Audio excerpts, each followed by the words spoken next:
Hi there, I'm Syma Chowdhry. I'm an anchor and a general assignment reporter with WXYZ TV in Detroit.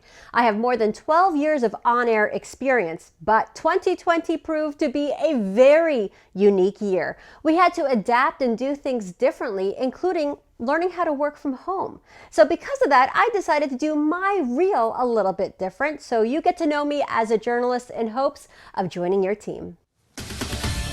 Well, it's the big story we're all talking about. The coronavirus continues to spread here in Michigan. Well, Hallie, we're practicing some social distancing like we have been all week. The governor's office is reporting an uptick in new coronavirus cases in every region of the state over the past 3 weeks.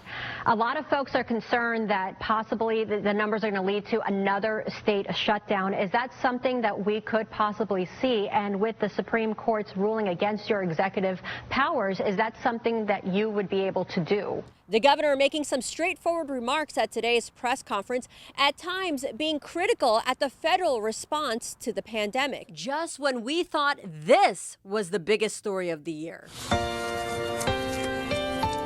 Well, protests continue in Metro Detroit and across the country as more demonstrations are set for today. It comes a day after friends and family remember George Floyd. Rallies in major cities, including Detroit, called for an end to racial injustices. We're learning more about the protests last weekend on the west side of the state. Officials say the violence in Grand Rapids a week ago led to nearly $450,000 worth of damage. A protest outside the Harper Woods Police Department got heated on Friday as the family of a woman who died in police custody demanded answers.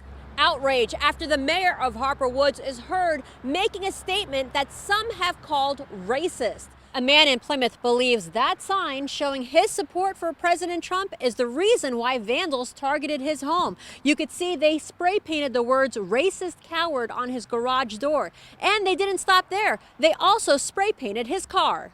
Some folks in the Grosse Pointe area are outraged after receiving an anonymous letter they say is harassing. And we all knew that election season would keep us busy.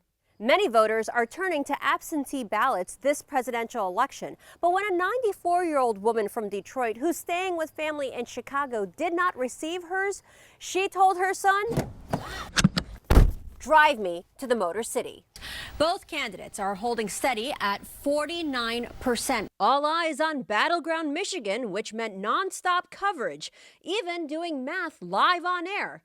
Thank goodness for calculators. It is neck and neck with 85% of the precincts now reporting, just updated again, too close to call a winner here in Michigan. But the numbers are looking as though President Trump is now leading with more than 24,000 votes. And Governor, you were on the short list of VP candidates before Kamala Harris was chosen. So let me ask you something we're all wondering. Would you accept a cabinet position in the Biden administration if offered? How am I doing so far? It's not going to be terrible. It's not going to be terrible. I'll take not terrible. Now let's go out in the field. From breaking news to asking the tough questions. That means not welcome.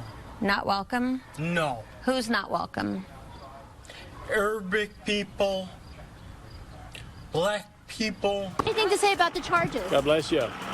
Excuse me, Mr. Corser. Being active in a live shot is a must. Well, you guys, this car was hit, that car was hit, that car, that car, that car, that car, that car, that car. I don't know if you're getting this. All the cars at this dealership were hit by vandals, and right now they're using garbage bags to cover up the damage. But when you come over here, you'll see they're still trying to clean up from this. I mean, take a look. You find glass over here, shattered glass all over the lot after vandals targeted more than 60 cars here. And the dealership owner said these cars are in great shape. They were all ready to be sold. And take a look, for example, that Malibu right there only has 3,000 miles on it, but you could tell the damage is done here too. You got one window, two windows, three windows over here. This is not easy.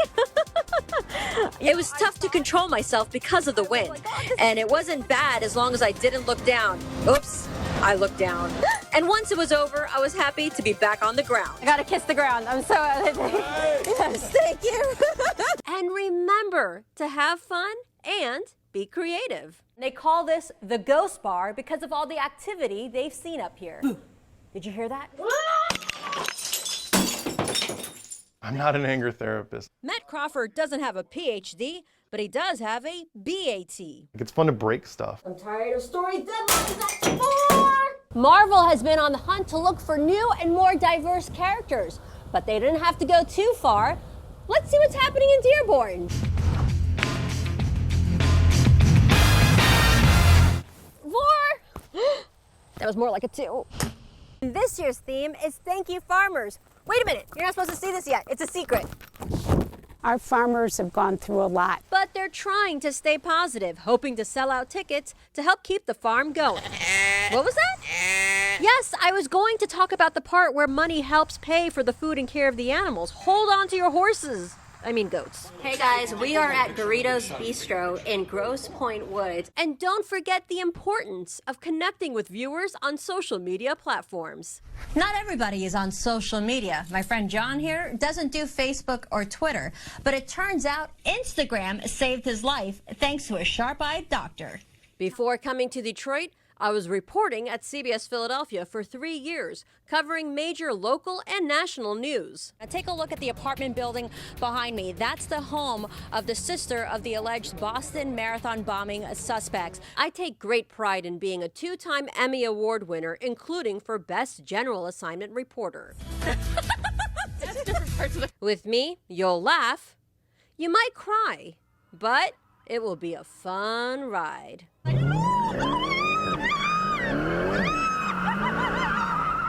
I love having fun on air and meeting new people. My motto as a journalist is I like to listen more than I like to speak. But when I do speak, I want people to feel heard. Now, in case you're wondering what my writing skills are like, I've attached packages at the end of this clip. Reporting from home in hopes of joining your team, I'm Syma Chowdhry.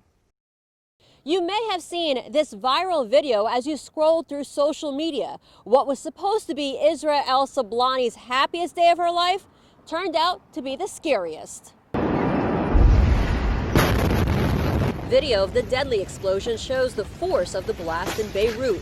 The death toll continues to rise as survivors pick up the pieces of what's left. She is a breathtaking bride. It was Isra El Sablani's wedding day, and she was taking pictures moments before the blast.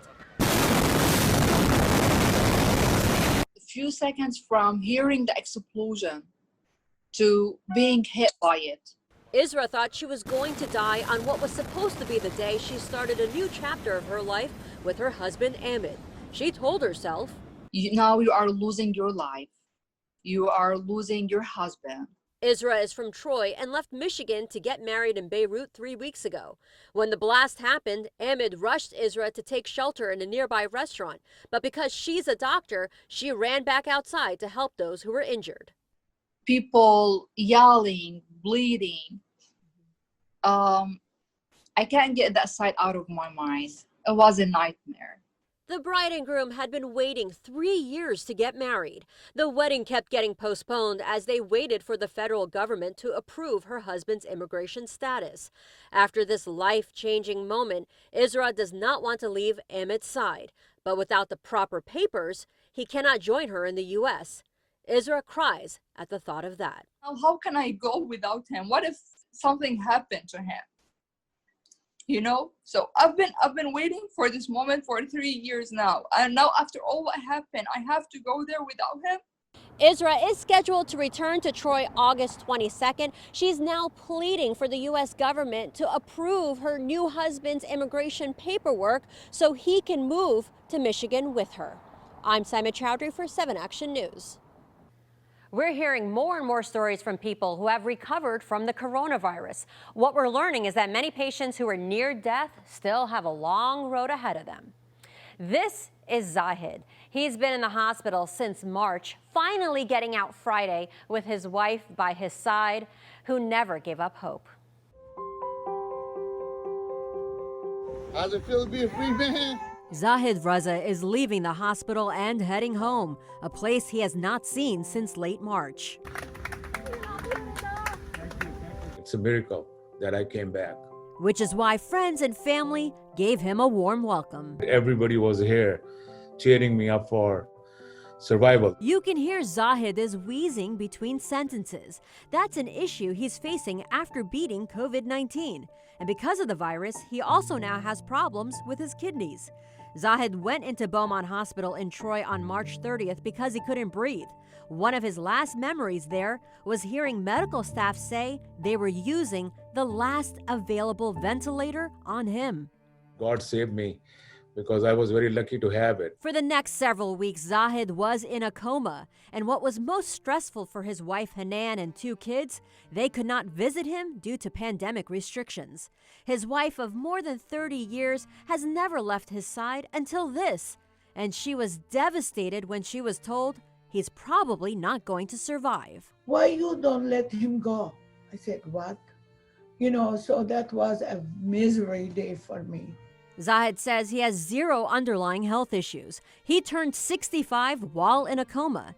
He was transferred to a specialty facility in Mount Clemens in June.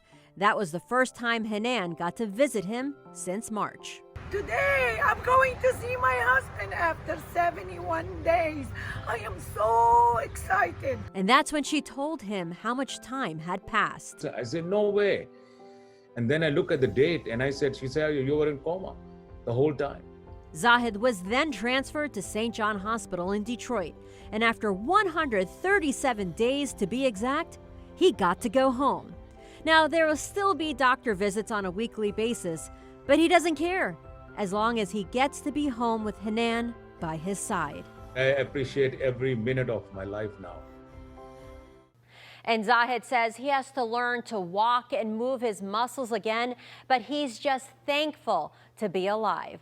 He has now made the decision to retire to spend more time with his family. Zahid, thank you so much for sharing your story with us. I'm Syma Chowdhry for 7 Action News.